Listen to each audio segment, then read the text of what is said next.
તો ચલો વિદ્યાર્થી મિત્રો, આજે આપણે સામાજિક વિજ્ઞાન ધોરણ 10 પ્રકરણ 8 કુદરતી સંસાધન ભાગ 2 એમાં આગળના ભાગ 1માં આપણે સંસાધનના પ્રકાર એમાં માલિકીના આધારે એની આપણે ચર્ચા કરી હતી. માલિકીના આધારે સંસાધનનો એક પ્રકાર પાડી શકાય છે એની વાત કરી હતી. પુનઃપ્રાપ્યતાના આધારે આજે આપણે વાત કરવા જઈ રહ્યા છીએ વિતરણ ક્ષેત્રને આધારે એ સંસાધનના પ્રકાર વિશે વાત કરવાના છીએ. તો એમાં તમારા પુસ્તકમાં પણ એનું ટેબલ આપેલું છે. તો એમાં ક્રમ નંબર 1, 2, 3 અને 4 વિતરણ ક્ષેત્ર મુજબ વિગત અને ઉદાહરણ. દાખલા તરીકે નંબર 1, સર્વસુલભ સંસાધન. તો ટૂંકમાં સર્વસુલભ મતલબ કે બધી જગ્યાએ સામાન્ય રીતે પ્રાપ્ત થાય એને સર્વસુલભ કહેવાય. એ ઊંચા પહાડો પર પણ હોઈ શકે, દરેક દેશમાં દરેક જગ્યાએ એ આપણને પ્રાપ્ત થાય એને સર્વસુલભ સંસાધન કહેવાય. એમાં વાતાવરણમાં રહેલા ઉપયોગી વાયુઓ એની વાત આવે. ઓક્સિજન અને નાઇટ્રોજન. ઓક્સિજન વાતાવરણમાં છે અને એને કારણે આપણે જીવી શકીએ છીએ. આપણે શ્વાસોશ્વાસમાં ઓક્સિજન લઈએ છીએ અને બધી જગ્યાએ સર્વસુલભ છે. એ રીતે નાઇટ્રોજન વનસ્પતિના વિકાસમાં મહત્ત્વની ભૂમિકા ભજવતો એ નાઇટ્રોજન વાયુ છે. એ પણ સર્વસુલભ છે. જો નાઇટ્રોજન ન મળે તો વનસ્પતિ વિકસી શકે નહીં. એ રીતે સામાન્ય સુલભ હોય એવા સંસાધનની વાત કરીએ તો સામાન્યપણે એ મળે તેવા એમાં ભૂમિ એટલે જમીનની અંદરના જે કંઈ તત્વો છે તે જમીન, જળ અને ગૌચર સામાન્ય રીતે બધી જગ્યાએ સુલભ પ્રાપ્ત થાય છે, સુલભ છે. એવા જે સંસાધનો છે એમાં ભૂમિ, જમીન, જળ અને ગૌચર. તમને એમ થાય કે ભૂમિ અને જમીન બંને પર્યાયી શબ્દો છે. હકીકતમાં ગુજરાતી ભાષામાં આ બંને શબ્દો પર્યાયી છે, પણ ભૂગોળ કે અર્થશાસ્ત્રની પરિભાષામાં ભૂમિ એટલે જમીનની અંદર રહેલા તત્વો અને જમીન એટલે જમીનનું ઉપરનું પડ જેની ઉપર આપણે ખેતી કરીએ છીએ એ જમીન છે. એટલે સામાન્ય રીતે સામાન્ય સુલભ સંસાધન હોય એવા સામાન્ય રીતે બધે મળે છે એવા તો કે ભૂમિ, જમીન, જળ અને ગૌચર. જે પશુઓનું ચરાણ માટેની જે ખરાબો પડ્યો હોય છે જમીન, એવી જે સરકારની માલિકીની હોય છે. ત્યાર પછી વિતરણ ક્ષેત્ર મુજબ ત્રીજો પ્રકાર છે વિરલ સંસાધન. વિરલ એટલે બહુ ઓછું મળતું હોય અને એની કિંમત પણ સામાન્ય રીતે વધુ હોય. એને વિરલ સંસાધન કહી શકાય. તેના પ્રાપ્તિ સ્થાનો એ મર્યાદિત હોય તેવા ખનિજો હોય છે. બહુ ઓછી જગ્યાએ બધી જગ્યાએ સામાન્ય રીતે મળે નહીં. એના પ્રાપ્તિ સ્થાનો ઓછા હોય, અમુક દેશમાં જ મળતું હોય, ઓછા પ્રમાણમાં મળતું હોય એવું. સામાન્ય રીતે ભારતમાં પણ આપણને કોલસો, પેટ્રોલિયમ, તાંબુ, સોનું આ બધું મળે છે, પણ એનું પ્રમાણ ખૂબ ઓછું છે. અરબસ્તાનમાં પેટ્રોલિયમ, ખનિજ તેલ વધારે મળે છે. તાંબુ ગુજરાત, ભારતમાં, રાજસ્થાનમાં સારા એવા પ્રમાણમાં મળે છે, પણ આખા ભારતમાં બધી જગ્યાએ તાંબુ ન મળે, એ કોલસો કે પેટ્રોલિયમ ન મળે. એવી રીતે સોનું પણ ન મળે. એટલે ત્રીજો પ્રકાર છે વિરલ સંસાધન. તેના પ્રાપ્તિ સ્થાનો એ મર્યાદિત હોય તેવા ખનિજો છે. એમાં આપણે એ યાદ રાખશું તો કે કોલસો, પેટ્રોલિયમ એટલે ખનિજ તેલ, તાંબુ, સોનું આવી બધી ધાતુ જે થોડી કિંમતી છે તેવી, યુરેનિયમ, થોરિયમ વગેરે એ ખનિજો છે. યુરેનિયમ એ ખાસ કરીને અણુભઠ્ઠીઓ માટે કે અણુ બોમ્બ બનાવવા માટે એ વપરાય છે. અણુશક્તિ માટે એનો ઉપયોગ યુરેનિયમનો થાય છે. ત્યાર પછી ચોથો પ્રકાર છે એકલ સંસાધન. દુનિયામાં ભાગ્યે જ 1 કે 2 સ્થળે મળી આવતા ખનિજો છે. આ આપણે યાદ રાખવાનું છે પરીક્ષા માટે કે બહુ ઓછી જગ્યાએ એ પ્રાપ્ત થાય છે. દુનિયાનો એક જ દેશ છે ગ્રીનલેન્ડ, એમાં આ તત્વ મળે છે જેને કહેવાય છે ક્રાયોલાઇટ ખનિજ, જે માત્ર ગ્રીનલેન્ડમાંથી જ મળી આવે છે. આ યાદ રાખવાનું પરીક્ષા માટે. ક્રાયોલાઇટ ખનિજ જે માત્ર ગ્રીનલેન્ડમાંથી જ મળી આવે છે. તમને એ રીતે પ્રશ્ન પૂછી શકાય પરીક્ષામાં કે એકલ સંસાધનમાં કયા દેશમાં ફક્ત એક જ એ ખનિજ મળે છે? તો તમારે આ ગ્રીનલેન્ડ એ દેશ યુરોપનો એક દેશ છે અને ક્રાયોલાઇટ નામનું આ ખનિજ છે. ઉદ્યોગોમાં ક્યાંક એનો ઉપયોગ થાય છે. અમારા મત મુજબ વધારે એની વિગત મારી પાસે નથી, પણ ટૂંકમાં આ ચારેય પ્રકાર એ યાદ રહી જાય એવા છે. પરીક્ષામાં આના વિશે પૂછાય તો તમે સરસ રીતે લખી શકો. નંબર 1 સર્વસુલભ સંસાધન જે બધી જગ્યાએ પ્રાપ્ત થાય છે. એના ઉદાહરણ આપણે જોઈએ તો ઓક્સિજન અને નાઇટ્રોજન છે. સામાન્ય સુલભ સંસાધન સામાન્યપણે મળે તેવા, એમાં ભૂમિ, જમીન, જળ અને ગૌચર છે. વિરલ ત્રીજા નંબરમાં વિરલ આવે, યાદ રાખો. વિરલ એટલે બહુ મહત્ત્વનું હોય અને ઓછું હોય, એનું મહત્ત્વ વધારે હોય, એવા અર્થમાં વિરલ શબ્દ પ્રયોગ થયો છે. વિરલ સંસાધન તેના પ્રાપ્તિ સ્થાનો મર્યાદિત હોય તેવા ખનિજો છે, ઓછા હોય તેવા, અને એ ખૂબ જરૂરી હોય દેશના અર્થતંત્ર માટે, વાહન વ્યવહાર માટે, બળતણ માટે. એ ખૂબ જ જરૂરી હોય. તો એમાં કોલસો, પેટ્રોલિયમ, તાંબુ, સોનું, યુરેનિયમ વગેરે ખનિજો છે. એ યાદ રહી જાય એવું છે. ચોથું, આ બીજી વખત આપણે રિપીટ કરી છે એકલ સંસાધન.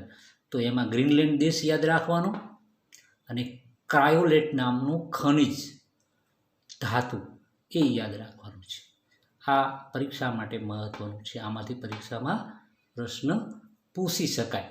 દુનિયામાં એ એક જ દેશમાં મળે છે અને એ છે ગ્રીનલેન્ડ. હવે આપણે આગળ જોઈએ, આગળનો મુદ્દો સંસાધનોનું આયોજન અને સંરક્ષણ. આપણે આગળ જોઈએ ભાગ 1માં કે સંસાધનનું મહત્ત્વ શું છે દેશ માટે, દેશના વિકાસ માટે એનું શું મહત્ત્વ છે એની આપણે ચર્ચા કરી છે કે કોઈપણ દેશનો વિકાસ છે એ સંસાધન, કુદરતી સંસાધન કેટલા પ્રમાણમાં મળેલું છે અને એનો મહત્તમ અને કાર્યક્ષમ ઉપયોગ કેવી રીતે કરવામાં આવે છે, એના આધારે દેશનો વિકાસ, એનું અર્થતંત્ર, એનું જીડીપી એ આધાર રાખે છે. તો આપણે સંસાધનનું આયોજન અને સંરક્ષણ એટલે જે કંઈ મળ્યું છે કુદરત દ્વારા એનું આપણે સંરક્ષણ કરવાની વાત છે. આડેધડ એમના બેફામ ફાવે તેમ એનો ઉપયોગ કરવાનો નથી. આપણી પછીની પેઢી પણ એનો ઉપયોગ કરી શકે અને વધારે સારી ટેકનોલોજી આવે તો આપણા કરતાં પણ વધારે સારી રીતે એનો ઉપયોગ કરી શકે.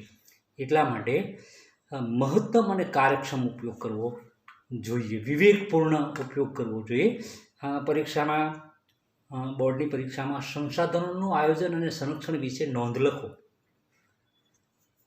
સંસાધનોનું આયોજન અને સંરક્ષણ વિશે નોંધ લખો એવો 3 માર્કનો પ્રશ્ન પૂછી શકાય.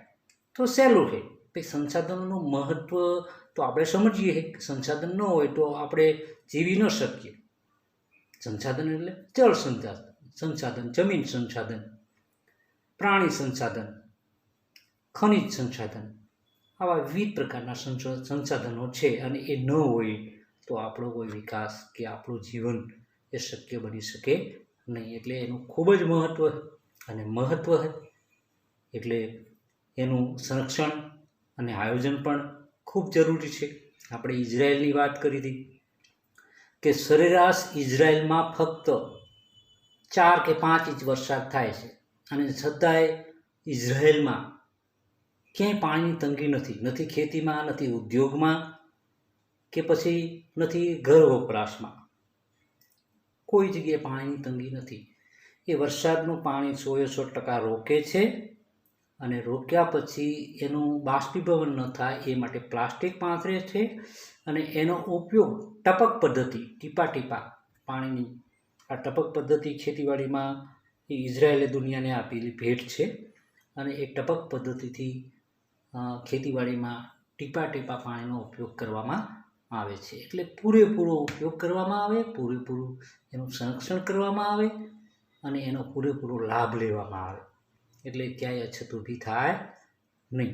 આપણી પાસે, આપણા દેશમાં તો, ભારત જેવા દેશમાં તો આવડો મોટો વિશાળ દેશ છે.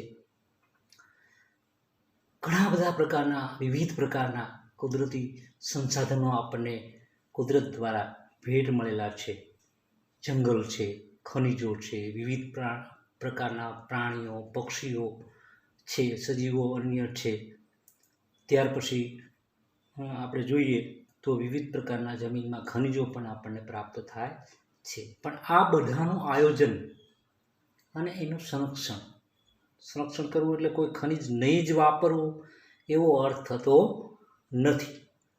પણ વિવેકપૂર્ણ બુદ્ધિથી જરૂર હોય તેટલું, બિનજરૂરી નહીં. એને વિવેકપૂર્ણ કહેવાય. આપણા ઘરમાં 4 રૂમ હોય તો ચારેયમાં પંખા નથી ફરતા હોતા. આપણે જે રૂમમાં બેઠા હોય ત્યાં પંખો ચાલુ હોય, બાકીના બંધ કરીએ. આને વિવેકપૂર્ણ ઉપયોગ કહેવાય. પણ આપણી શાળામાં તો વિદ્યાર્થી ક્લાસમાં હોય કે ન હોય, શિક્ષકો સ્ટાફ રૂમમાં બેઠા હોય કે ન બેઠા હોય, છતાંય ટ્યુબલાઇટો અને પંખા જોરદાર ચાલુ હોય, ફૂલ 5 ઉપર જ ચાલુ હોય. અને જેને કારણે એ જે સંસાધન છે, વીજળી છે, એ આપણે એનો વિવેકપૂર્ણ ઉપયોગ નથી કરતા. ઘણા લોકો કરતા હશે, પણ ટૂંકમાં મોટે ભાગે આપણે એનો વિવેકપૂર્ણ ઉપયોગ કરતા નથી એવું કહી શકાય. એટલે દેશના વિકાસ, દેશનો જો ઝડપી વિકાસ કરવો હોય તો સંસાધનોનું આયોજન અને સંરક્ષણ કરવું ખૂબ જરૂરી છે. તો એ માટે આપણે શું કરવું જોઈએ? તો જરૂરિયાત અમર્યાદિત છે. અર્થશાસ્ત્રમાં એડમ સ્મિથ નામના એક અર્થશાસ્ત્રી થઈ ગયા. એને કીધું છે કે જરૂરિયાત અમર્યાદિત છે. માણસની જરૂરિયાતની કોઈ મર્યાદા જ નથી, કોઈ સીમા જ નથી, કોઈ અંત જ નથી. એટલી બધી જરૂરિયાત છે. એમાંય ભારત જેવા દેશમાં તો વસ્તી વિસ્ફોટ થયેલો છે. એટલે વસ્તી વધે એટલે જરૂરિયાત પણ વધે છે. અને એને કારણે જરૂરિયાત અમર્યાદિત હોવાને કારણે વિજ્ઞાન અને ટેકનોલોજીનો વિકાસ, વધુ ઉપયોગ થયો છે. એટલે ઘણા બધા કુદરતી સંસાધનોનો વધુને વધુ ઉપયોગ થતો ગયો છે.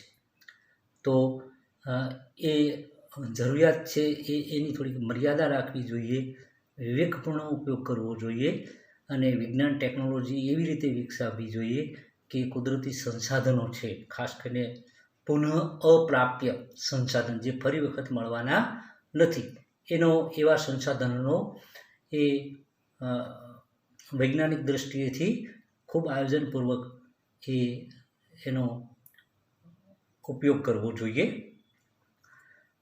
આગળ જોઈએ તો સંસાધનનું આયોજન અને સંરક્ષણ કરવા માટે વસ્તી વિસ્ફોટ છે. તમે જો, વસ્તી વિસ્ફોટ શબ્દ પ્રયોગ થયો છે. વસ્તી વિસ્ફોટ, ધડાકો. વિસ્ફોટ એટલે ધડાકો. આ વસ્તી વિસ્ફોટને કારણે હંમેશા વિસ્ફોટ નુકસાન કરતા હોય. મોટા ભાગે એ વિસ્ફોટ એને કહેવાય છે જે નુકસાન કરતા બની શકે છે. વસ્તી વિસ્ફોટ છે, તેથી સંસાધનોનો વિવેકપૂર્ણ ઉપયોગ કરવો જોઈએ. કારણ કે વસ્તી એટલી બધી વધી ગઈ છે અને તેને કારણે સંસાધનો, કુદરતી જે સંસાધનો આપણને મળેલા છે એનો વિવેકપૂર્ણ ઉપયોગ કરવો જોઈએ. જંગલમાં એક ઝાડ આપણે કાપીએ તો બીજા 5 ઝાડ ઉગાડવા જોઈએ. આટલી આપણી તૈયારી હોય તો બહુ તકલીફ પડે નહીં. પણ નહીં તો જંગલ સાફ થઈ જાય અને લાકડું તો કેટલું બધું મોંઘું છે અને કેટલી બધી જગ્યાએ ઉપયોગ થાય છે આપણે જાણીએ છીએ. આગળ જઈએ તો સંરક્ષણનો સીધો સંબંધ સંસાધનોની અછત સાથે જોડાયેલો છે. સંરક્ષણનો સીધો સંબંધ ડાયરેક્ટ કોઈપણ સંસાધનનો આપણે ઉપયોગ કરીએ તો એનો સંબંધ સંસાધનોની અછત સાથે જોડાયેલો છે. અછત છે, આ અછત શબ્દ અર્થશાસ્ત્રનો છે. છત અને અછત, જો કે અભણ માણસો પણ એનો ઉપયોગ કરે છે. છત છે એટલે સારા પ્રમાણમાં મળે તેવું, અને અછત છે એ ઓછું છે. અને છત ને અછતને આધારે એ વસ્તુ અને સેવાઓની કિંમત નક્કી થતી હોય છે. એમાં આપણે વધારે ઊંડા નથી ઉતરતા, પણ અછત સાથે જોડાયેલું જે બધી વસ્તુ જેટલી જોઈએ એટલી જેટલા પ્રમાણમાં બધી જગ્યાએ મળતી નથી, અને એને કારણે એ વસ્તુની અને સેવાઓની અછત હોય છે. તેથી તેનો વિવેકપૂર્ણ ઉપયોગ કરવો જોઈએ. જમીનમાં આપણે બધી જગ્યાએ ખનિજ તેલ મળતું નથી, બધી જગ્યાએ સોનું, તાંબુ, એલ્યુમિનિયમ, જસર કે બીજી ધાતુઓ મળતી નથી, અને એને કારણે તેનો વિવેકપૂર્ણ ઉપયોગ કરવો જોઈએ. આગળ જોઈએ, જ્યારે કોઈ વૃક્ષ કે જીવનના અસ્તિત્વ પર સંકટ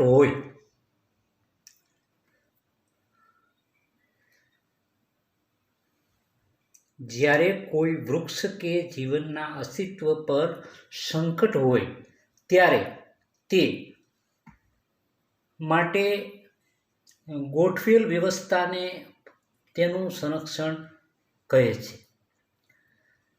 મતલબ કે અસ્તિત્વ ઉપર સંકટ હોય, દાખલા તરીકે કોઈ એવી વનસ્પતિ હોય હવે મળતી નથી, કોઈ પક્ષીઓની જાત હોય, ગુજરાતમાં સારસ નામના પક્ષીઓ મળતા નથી, બહુ ઓછા છે. તો એ સિવાય ગુજરાતમાં એક સમય એવો હતો કે સિંહની વસ્તી એ બહુ ઘટી ગઈ હતી, એના અસ્તિત્વ પર સંકટ હતું. ત્યારે તે માટે ગોઠવેલ વ્યવસ્થાપનને તેનું સંરક્ષણ કહે છે. સંરક્ષણ એટલે શું? ટૂંકમાં સંસાધનોનું સંરક્ષણ એટલે શું? તો એનો જવાબ છે, જ્યારે કોઈ વૃક્ષ કે સજીવના અસ્તિત્વ પર સંકટ હોય ત્યારે તે માટે ગોઠવેલ વ્યવસ્થાને તેનું સંરક્ષણ કહેવામાં આવે છે. એના માટેના કાયદા હોય છે કે ભાઈ પ્રાણીઓનો શિકાર કરી શકાય નહીં, અને એ શિકાર કરે તો એના માટેના ગુના લાગુ પડે, એમાં દંડ અને જેલની પણ સજા થાય. તો આ એનું સંરક્ષણ કહેવાય. સંરક્ષણ ખાસ તો વૃક્ષ કે જીવનના અસ્તિત્વ પર સંકટ હોય ત્યારે સંરક્ષણ એ કરવું પડે છે. બાકી જો એના જીવન ઉપર સંકટ ન હોય તો કોઈ સંરક્ષણની જરૂર રહેતી નથી. આગળનો આપણે મુદ્દો જોઈએ તો સંસાધનના આયોજન અને સંરક્ષણ માટેની જરૂરી બાબતો. આ પણ 3 માર્કનો પ્રશ્ન છે અને સહજ યાદ રહી જાય એવો છે, પણ થોડોક આપણે વિચારશીલ હોવા જોઈએ. વાંચવું જોઈએ, લખવું જોઈએ, સમજવું જોઈએ અને વિચારવું જોઈએ, તો પ્રશ્નના જવાબ સરળતાથી આપણને યાદ રહે. તો સંસાધનના આયોજન અને સંરક્ષણ માટેની જરૂરી બાબતો કઈ કઈ છે? આ 3 માર્કનો પ્રશ્ન એ બોર્ડમાં પૂછાય છે. તો આ રીતે પોઈન્ટ ટુ પોઈન્ટ સરસ મજાના એક લીટીના પોઈન્ટ ટુ પોઈન્ટ બનાવીને આપણે લખી શકીએ. તો એના સંરક્ષણ માટેની જરૂરી બાબતો કઈ છે? તો કે દેશ પ્રદેશના સંસાધનો એકમ ગણી ઉપયોગ અને વપરાયેલા સંસાધનોની વિશેષતાની જાણકારી મેળવવી. આપણા દેશમાં કયું સંસાધન કેટલા પ્રમાણમાં છે, એનો ઉપયોગ શું છે, ભવિષ્યમાં એ કઈ રીતે જરૂરી છે, એ રીતે આપણે એની જાણકારી મેળવવી જોઈએ, અને તો જ એના માટેનું આયોજન થઈ શકે. કે ભાઈ આપણા દેશમાં જંગલોની ઘટતા છે, કેટલા પ્રમાણમાં છે, પહેલાં કરતાં કેટલો ઘટ્યું કે વધ્યું, એની જાણકારી મેળવીએ તો પછી એના વિશે આયોજનમાં આપણે એના વિશે એ વધારે સારી રીતે કામ કરી શકીએ. આગળ જોઈએ તો મર્યાદિત અને અનવીનીકરણ, તેનો ઉપયોગ વૈજ્ઞાનિક રીતે કરવો જોઈએ. વપરાશ એ અનિવાર્ય છે. કોઈ વસ્તુ નહીં જ વાપરીએ એવું કહેવાનો મતલબ નથી અહીંયા, પણ વિવેકપૂર્ણ આપણે આગળ જોઈ ગયા કે કુદરતી સંસાધનોનો ઉપયોગ એ વિવેકપૂર્ણ કરવો જોઈએ. મર્યાદિત અને અનવીનીકરણ. મર્યાદિત એટલે ઓછું છે તેવું, અછત છે એવી વસ્તુઓ, અને અનવીનીકરણ એટલે ફરી વખત એ મળતું નથી. દાખલા તરીકે જમીનમાંથી ખનિજ તેલ મેળવ્યા પછી એનો સ્ટોક ઘટે છે, એ વધારે એની મેળે બનતું નથી, અને એ બનતા તો લાખો વર્ષ લાગે, એટલે નજીકના સમયમાં એનું નવીનીકરણ થતું નથી. તો તેનો ઉપયોગ વૈજ્ઞાનિક રીતે કરવો જોઈએ, અને વપરાશ અનિવાર્ય છે. વપરાશ વગર ચાલે નહીં, વપરાશ તો કરવી જ પડે. દાખલા તરીકે જંગલમાં લાકડું છે એટલે એને નહીં જ કાપવું એવો મતલબ નથી, પણ એક વૃક્ષ કાપીએ તો સામે 5 વૃક્ષો વાવીએ અને ઉછેરીએ તો એ વૈજ્ઞાનિક રીત કહેવાય. આગળ જોઈએ તો જેની માત્રા વધારી શકાય તેમ હોય તેના વિકાસ માટે વધારે પ્રયત્નો કરવા જોઈએ. જેની માત્રા વધારી શકાય, દાખલા તરીકે જંગલ વધારી શકાય, પ્રાણીઓને વધારી શકાય, એ સિવાય સૌર ઉર્જાનો ઉપયોગ વધારી શકાય, ત્યાર પછી ભરતી ઉર્જાનો વપરાશ વધારી શકાય.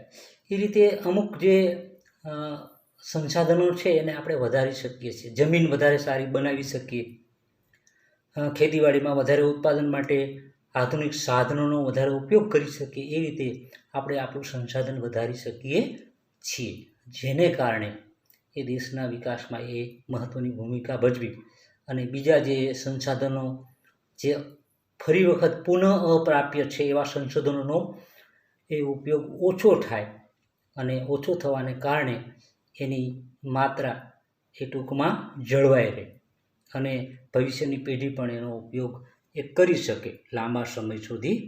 આગળ જોઈએ તો સોંઘા કે સહજ હોય એવા સંસાધનોનો વપરાશની કરકસર ભાવિ પેઢી માટે ખૂબ જરૂરી છે. સોંઘા અને સહજ હોય તેવા, સસ્તા હોય તેવા, પણ એનો આડેધડ ઉપયોગ કરવો જોઈએ નહીં. કારણ કે સોંઘા અને સહજ હોવાને કારણે લોકો આડેધડ ઉપયોગ કરે તો એક સમય એવું બને કે એ સંસાધનની પણ અછત ઊભી થાય, અને આપણી પછીની પેઢી કે તે આપણે પોતે પણ એ વસ્તુ એ મેળવી શકીએ નહીં. આગળ જોઈએ તો મર્યાદિત માત્રામાં હોય તેની જાળવી ભવિષ્યમાં વધારે તકનીકનો લાભ લઈ શકીએ. મર્યાદિત માત્રામાં હોય એવા સંસાધનોનો ઉપયોગ આપણે એ મર્યાદિત કરવો જોઈએ, અને ભવિષ્યની પેઢીમાં ફરી વખત નવી ટેકનોલોજી આવે, નવું વિજ્ઞાનની ટેકનોલોજી, તો એવા સમયમાં એનો ઉપયોગ વધારે સારો કરીને વધુ લાભ મેળવી શકીએ. એ માટે પણ એનો મર્યાદિત ઉપયોગ કરવો જોઈએ, વિવેકપૂર્ણ ઉપયોગ કરવો જોઈએ. ત્યાર પછી કાયદા, નિયમો અને તેનું અમલીકરણ. આપણા દેશમાં આ બધા કાયદાઓ તો છે જ, તે વર્ષોથી આ કાયદા બનાવેલા છે કે કુદરતી સંસાધનોનો બેફામ આડેધડ ઉપયોગ ન કરે, એને નુકસાન કોઈ ન પહોંચાડે, એ માટેના કાયદા છે. તો એ કાયદા તો કાયદા જ છે. અમલીકરણ એટલે એનો અમલ થવો. અમલીકરણ જ ન થાય તો કાયદાનો કોઈ મતલબ નથી, એમાંથી આપણને કોઈ લાભ મળે નહીં. અને એટલા માટે એ કાયદા ઘડીને એના નિયમો ઘડીને લોકો એનું પાલન કરે, અમલીકરણ કરે, એ માટેની વ્યવસ્થા કરવી જોઈએ. તો જ સંસાધનના આયોજન અને સંરક્ષણ માટેની જરૂરી બાબતો આપણે એ સાર્થક કરી શકીએ, તો ભવિષ્યનું આપણું સારું આયોજન કરી શકીએ. નહીંતર ભવિષ્યની આપણી પછીની પેઢીને ઘણી બધી તકલીફ પડે, ઘણા બધા સંસાધનો એ મળે નહીં. ત્યાર પછી છેલ્લો પોઈન્ટ છે નાગરિકોને જાગૃત બનાવવા. કોના વિશે જાગૃત બનાવવા? તો કે કુદરતી સંસાધનોની જાળવણી શું કામ કરવી જોઈએ, એનું શું મહત્ત્વ છે, પુનઃપ્રાપ્ય અને પુનઃ અપ્રાપ્ય સંસાધનો વિશે લોકોને જાણકારી આપવી જોઈએ. અને એના લીધે જ આપણે આપણા શાળામાં અભ્યાસક્રમમાં આનો સમાવેશ કરેલો છે કે ભવિષ્યમાં લોકો આને સમજે.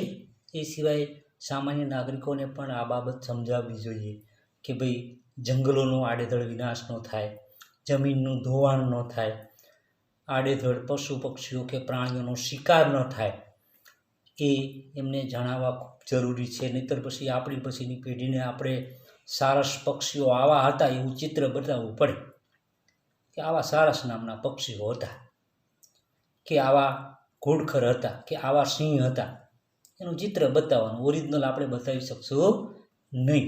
એટલે કુદરતે જે કંઈ વ્યવસ્થા કરી છે, જે કંઈ ચક્ર બનાવેલું છે એ એની રીતે યોગ્ય જ છે, પણ એમાં વિક્ષેપ આપણે ઊભા કરીને આમાં આ કુદરતી જે સાયકલ છે એને નુકસાન પહોંચાડીએ છીએ.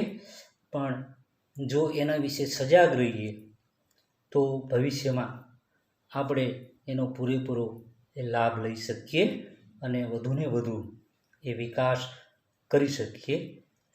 અહીંયા સુધી આપણે રાખશું. હવે પછી ત્રીજા ભાગમાં આ જ પાઠની આગળ આપણે ચર્ચા કરીશું. જય ભારત.